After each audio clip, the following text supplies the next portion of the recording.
Kirikaya for Fandango, and we are here at the world premiere of one of the hottest movies of this year, The Dark Knight Rises.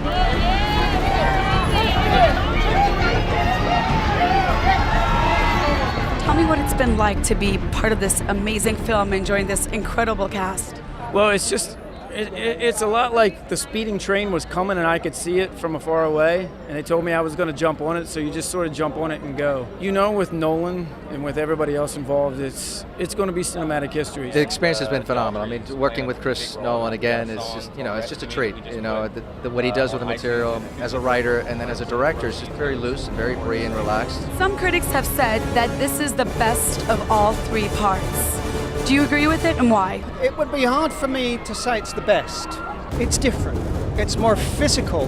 The danger in the movie is more physical than psychological. If it beats The Dark Knight, then it beats it. I think it beats it by that much. What is your process in choosing the villains when you are writing these scripts?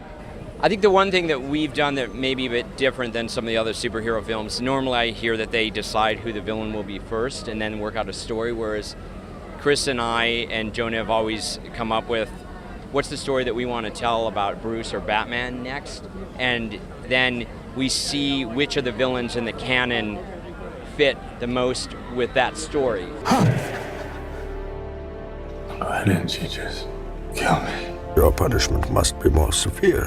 Bane is a physical challenge for Batman, and I think that's what Chris wanted to see in this film, was he wanted to bring us a villain who was physically more of a challenge to Batman than any of his predecessors. What was the greatest challenge in playing this villain character? Well, I'm such a nice person that it was very hard to be mean. What are you? I'm Gotham's reckoning.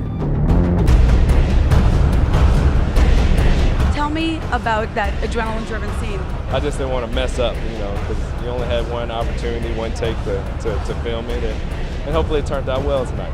How has Bruce and Batman changed and evolved over the 8 years of this trilogy?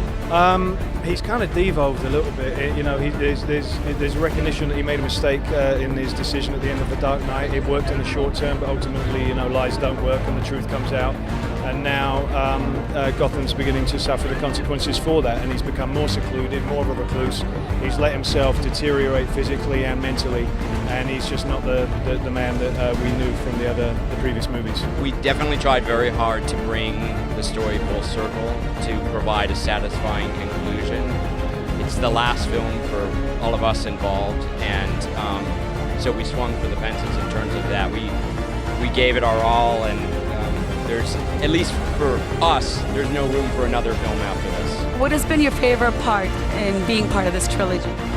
Being part of the trilogy? Fondest memory? I've answered this question twice and it sounds frivolous. Rap.